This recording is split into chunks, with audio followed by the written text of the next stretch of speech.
After not seeing him for a month, Kevin handed me a divorce lawyer's business card without even asking how I was doing. Divorcing a wife who doesn't work.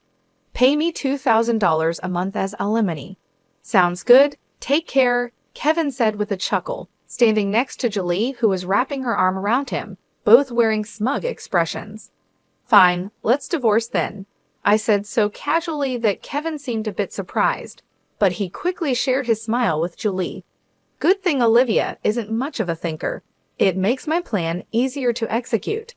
After the divorce papers were approved, I decided to start my revenge plan on both of them. I will make them regret this as a celebration of my recovery. My name is Olivia Wilde. I'm a 50-year-old illustrator, and I also work as a children's book author. I love drawing. I have 2 childhood friends, Kevin and Julie. They're important to me, and Kevin is also my husband. It all started when Kevin asked me out as I was heading to a different college after high school. I was surprised. I thought he was into Julie, but I couldn't say no to a confession from Kevin, whom I had secretly liked. After some thought and talking it over with Julie, I accepted Kevin's proposal.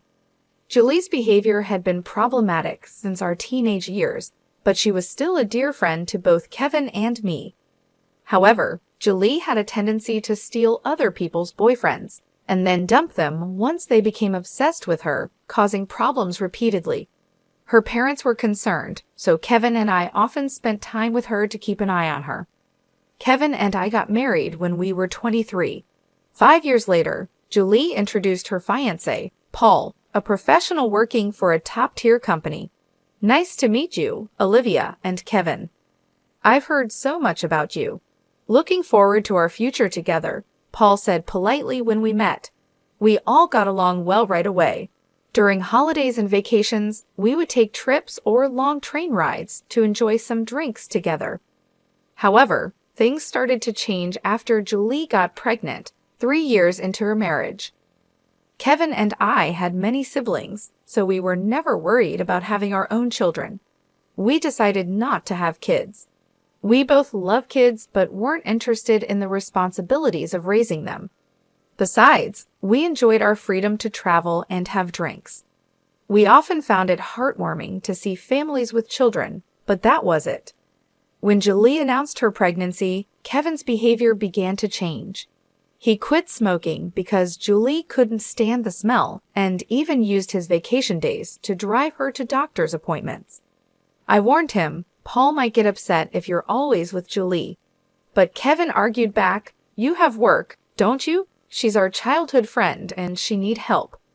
You're heartless, I said. I've been buying things and helping where I can, but going with her to the doctor is too much. Kevin frowned and then glared at me. Why? Because Julie wants it. She's anxious about the checkup. I can't just let her go alone if she's anxious.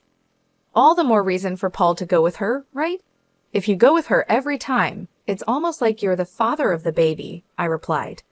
Jealous? You're not going to get pregnant anyway, so what's the problem? He snapped back. He didn't take my concerns seriously and started to get annoyed. We hardly ever fought during our marriage, but things changed when Julie got pregnant. Our arguments increased and didn't stop even after Julie gave birth. In fact, Kevin started spending even more time with Julie and their child, Lauren. But when Lauren was 5, an incident occurred related to Lauren's graduation ceremonies. The day before the graduation, Kevin suddenly started rummaging through the closet. Kevin, what are you doing? I have a meeting tomorrow, he replied. Kevin's workplace had a casual dress code, but there was a rule to wear a suit during client meetings, so he always kept a few suits ready. Now they were all thrown on the bed. No, just trying to decide what to wear for the graduation ceremony, he said, changing his answer. Are you really thinking of going to the graduation? Paul can't make it and Julie asked me, Kevin said. I was shocked and raised my voice without thinking. That's absurd, no matter how you look at it. Kevin's face turned sour immediately. I knew he sometimes picked Lauren up from kindergarten, and I had too when asked. But it seemed ridiculous for a childhood friend, who wasn't even her biological parent, to attend a graduation ceremony. Do you still doubt me and Julie? I'm disappointed that you can't even help out, Kevin said. That's not the point. Anyway, I'm attending the graduation tomorrow. So iron a shirt properly, Kevin said, ending the conversation abruptly and walking to the bedroom. I had no choice but to call Julie. Hello, Julie, about tomorrow. Ah, sorry about tomorrow. I'm borrowing Kevin, but won't Paul be upset about the graduation attendance? Olivia, what are you talking about? Obviously, I haven't told Paul that the graduation is tomorrow. I'll tell him after the ceremony, Julie replied. I was shocked to learn that Paul didn't know about the graduation schedule. Upon further questioning, it seems that Julie hadn't informed Paul about any of the kindergarten events so far, and Kevin had been acting as the father of the kindergarten, which made me feel dizzy with its selfishness. Wait a minute, Julie. Isn't that extremely unreasonable? It's disrespectful to Paul, I said. What's wrong, Olivia? You're scary. Well, see you tomorrow, Julie said, hanging up the phone unilaterally. Trembling with anger, I still ironed a shirt, prepared a tie, and the next morning saw Kevin off to Lauren's graduation ceremony. Since then, Julie and Kevin started going out more frequently, from once a month to once a week, and then to 3 times a week. Eventually, even Paul seemed to have some suspicions. One day, while Kevin and Julie were out, he visited our house alone late at night. I'm sorry for visiting you late at night. There's something that's been bothering me. Is it about the 2 of them? Paul asked. Yes, I would like you to take a look at this, Paul said, showing me the GPS history he had installed in Julie's car. It showed that she had been staying at a hotel 3 times a week. All of those days she was out with Kevin. Just by looking at Paul's face, I understood what that meant. What do you want to do, Paul? I asked. I want to take revenge on those 2, I said. Me too. I can't forgive them for betraying us after all this time, Paul agreed. We started planning our revenge in secret. First, I focused on increasing my income. Since I had been saving money by doing housework and taking care of Lauren, my income had decreased significantly. Paul switched to working from home. When Julie and Kevin would go out, he would bring Lauren to my house, and we would take care of her together. Neither Julie nor Kevin knew that we were aware of their affair, and we managed to gather solid evidence against them. Once we had collected enough evidence and were ready to take our revenge, we discovered a shocking truth about Lauren. Paul and I struggled with the decision, but we agreed that we didn't want to hurt young Lauren. So we decided to wait until she was an adult to take our revenge. However, even though we decided to wait for 12 years, I was struck with a serious illness that required long-term hospitalization. At best, I wouldn't be discharged for at least 3 years. Although I could work from the hospital room, it was clear that I would have to reduce my workload. After telling Paul about my situation, I consulted Kevin, but his reaction was indifferent, just like small talk. I'll visit you once in a while, he said. I felt that Kevin no longer cared for me, as he didn't even ask about my condition or the name of the disease. In reality, Kevin only visited once a month or once every 2 months. After Lauren's 17th birthday, she started acting strangely. Although she used to visit me almost every day right after I was hospitalized, she became distant after her birthday. Neither Paul nor I could figure out why. Even when we asked Lauren, she just said, "Don't worry about it." However, we ended up learning the reason from Kevin, who rarely showed up. "Hey, it's been a while," he said casually, having completely changed into a flashy appearance. He walked in without knocking. After not seeing him for a month, Kevin just thrusts a divorce lawyer's business card at me without even asking how I was feeling. Divorcing a wife who doesn't work? Pay me $2,000 a month as alimony. That's the deal, so take care, Kevin said, grinning from ear to ear. Beside him, Julie wrapped her arms around Kevin, both wearing similar expressions on their faces. Fine, let's divorce then, I said. I agreed to the divorce casually, which surprised Kevin for a moment, but he quickly exchanged smiles with Julie. It was good that Kevin wasn't the type to think too deeply, That's why my plan worked so well. After I got the notification that the divorce was finalized from Kevin, I decided to start my revenge plan against the two of them. I was going to make them regret their actions as a way to celebrate my recovery. I immediately started to take action. First, I contacted Paul to arrange a transfer to a different hospital. Then, I informed my lawyer that they would be handling communications between us from now on. Paul also began to act. He moved near my new hospital with Lauren and started visiting me often. Lauren still looked sad, but I was happy she came to see me every day. Most of my belongings were already in the hospital room, so I told Kevin to get rid of the rest. I didn't want to keep anything that they might have touched in my new life. Once the hospital transfer and Paul and Lauren's move were settled, I received a call from Kevin. I had only been away from my phone for a few minutes, but there were already 50 missed calls. I answered the phone, feeling annoyed. What? Hey, what the hell is going on? I could hear the voice of a troubled real estate agent behind Kevin's panicked voice and Julie yelling, which made me feel sick. What do you mean? What's going on? It's obviously about the house. Why do we have to move out? Kevin shouted at me as if it wasn't his fault at all. Coolly, I replied, obviously, because that's my house. Kevin seemed to have completely forgotten, but the truth was the house we lived in was a room I rented as a workspace when I started making a living as a freelancer. At that time, I didn't have enough income to maintain 3 houses, and Kevin didn't have enough income to live alone, so he ended up moving into my place. Therefore, Kevin had never paid the rent or utility bills for that room. Although I received some money from him for living expenses, it wasn't enough to maintain the place. Unfortunately, that room was already canceled.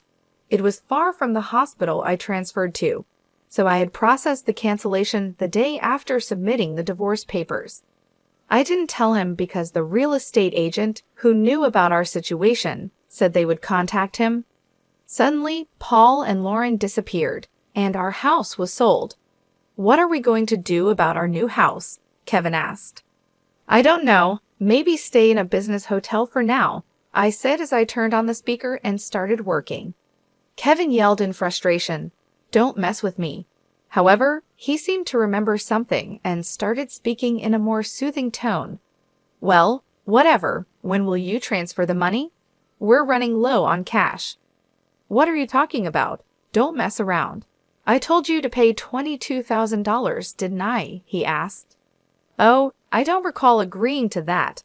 I responded calmly, which was met with incoherent screaming from Kevin on the other end of the phone. Apparently, he thought he could get money from me and had been spending carelessly. Even if you had $22,000 left, how did you plan to get by for the rest of the month? I questioned. Hey, don't just stay silent, say something, he demanded. There's really nothing to talk about, I retorted, leaving Kevin momentarily dumbfounded. But he soon started yelling again.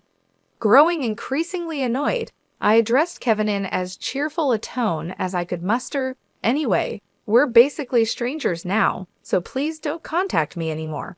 You'll hear from my lawyer. Huh? Lawyer? Hey, wait a minute.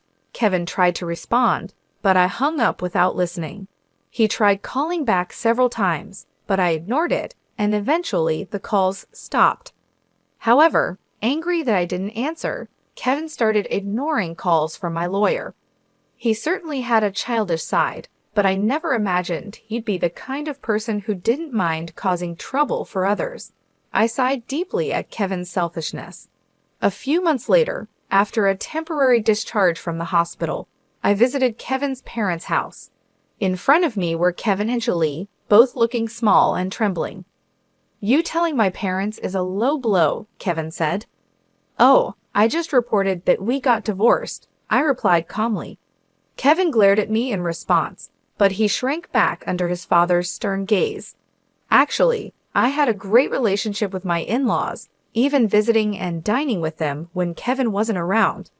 Despite being so well-loved, I felt it was important to share the details of our divorce. I went to visit Kevin's parents. Is it true that you're remarrying Julie? I asked. Yes, it's true. Julie, Lauren, and I are going to start over as a family, Kevin replied. What are you talking about? Your only family is Olivia, his father said, clearly upset. She's not my family anymore, Kevin replied, which made his father frown in disbelief. Kevin shook his head a few times, then handed me a piece of paper. It was a bill from a nearby luxury hotel. What's this? I asked. It's the bill from the hotel we stayed at, Kevin said, as if it was obvious, and pointed at the bill on the table. Then he suddenly collapsed. Oh, what the heck, Mom? I didn't raise you to be like this, my mother-in-law gasped for breath, looking at Kevin with disbelief. Next to him, Julie wore the same expression. Why are you so angry? It's just that the family is changing because I'm getting married. Plus, you'll have a grandchild, a blood-related one at that. Aren't you happy? Kevin said. You two didn't. My mother-in-law, looking as if she couldn't believe what she was hearing, glanced at them, then turned her gaze to me. Both my in-laws knew I didn't want children and still treated me as their own daughter. Of course, they treated Julie, my childhood friend, similarly, but there was always a boundary between a daughter-in-law and a friend. I remembered Julie often complaining about that, so I was certain my mother-in-law wouldn't be happy about this situation, and Julie should have known it too. You do want Lauren, right? It'll be your grandchild, so you'll be happy, right? It's because she's a child I've known since she was little. Oh, but half of her blood is from Kevin, right? Julie said, showing no remorse and acting as if she couldn't understand the problem, which was unsettling. At that moment, someone who had been silent until now spoke up. Enough already, it's disgusting. Lauren, who had been playing with her smartphone in the corner of the room, spoke to Julie without looking up. The room fell into a stunned silence. My dad is the only one I consider my father, whether we're related by blood or not. He's the only one. But you know, Kevin has always been the one to attend your school events, Lauren continued. I heard everything from Dad, how he was always informed of the event dates after they were over, how eventually even the events themselves were kept from him. But Dad always said I was his daughter, so I am his daughter, and I will never be yours. Lauren glared at Julie as she said this, then sitting beside me, she switched to a more concerned tone.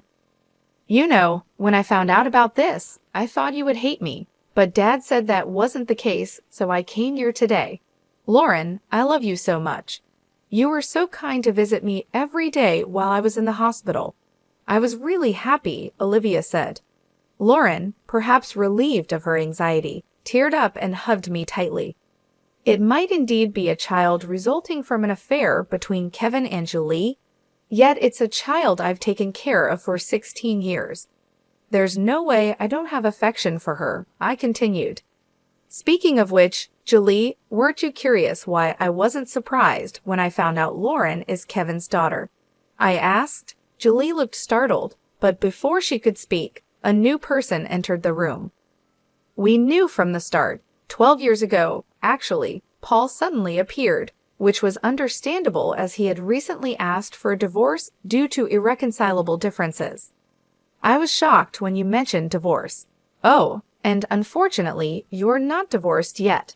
The divorce papers are still here, didn't you notice?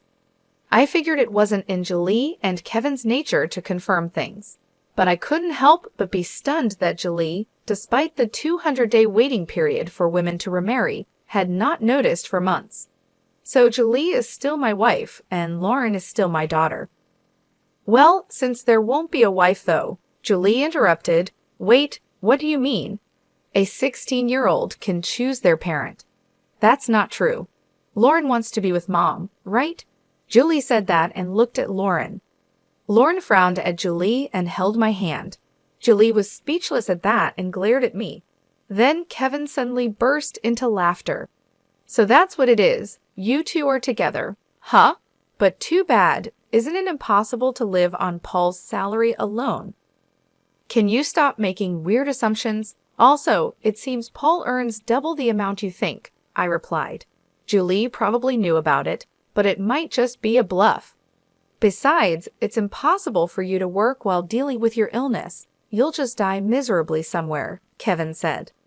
This time, I laughed at Kevin's huge misunderstanding. Seeing me laugh, Kevin started getting frustrated. You didn't know about my income, did you?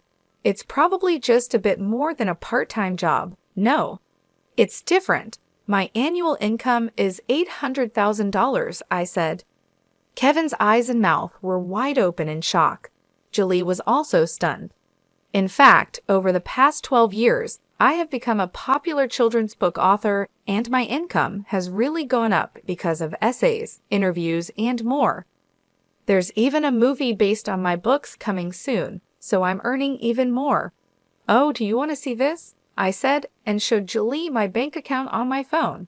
It clearly showed a lot of money being deposited every month. Julie was speechless when she saw it.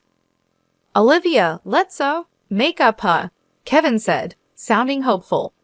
What are you saying? Julie was angry at Kevin's words. I just watched them quietly, then finally spoke. Well, if you want to get married, feel free. Oh, and I'll definitely take the compensation for damages. Olivia, wait. Kevin called out, but I ignored him. I took Lauren's hand, said goodbye to my in-laws, and left their house. Kevin used to work at my father-in-law's company, but it was discovered he lied about going out for sales, and he was fired. My father-in-law planned to make him work on a friend's fishing boat, which was tough for Kevin, who preferred indoor work. He tried to contact me several times, but I always let my father-in-law know, and eventually, Kevin stopped calling. Julie lost custody of Lauren to Paul and got divorced. She seemed uninterested in Kevin, who couldn't afford luxuries anymore, and didn't chase after him. She was cut off by her family and lived alone in a rundown apartment. She hadn't worked since getting married and had always relied on others, so she found it hard to do things on her own. There were hardly any places that would hire her full-time, but she needed to pay for her living expenses and child support. So she worked multiple part-time jobs and barely made ends meet. After starting high school, Lauren worked hard every day to study abroad and go to a prestigious university overseas. Being originally diligent, her dream is to translate my picture books and deliver them to children all over the world, which makes me happy. As for me, my picture books are selling well, and I'm getting more offers for animated adaptations and merchandise. My health is also getting better, and although I'm still in the hospital, my doctor recently told me that I might be able to leave the hospital next year. One more thing, Paul and Lauren come to visit me every day. Paul recently confessed to me with remarriage in mind. I haven't given my answer yet, but I can't help but have feelings for him. He said he wants to live together when I leave the hospital. While thinking about what to answer, I work on my picture books every day, hoping for a happy future for us. I weave stories again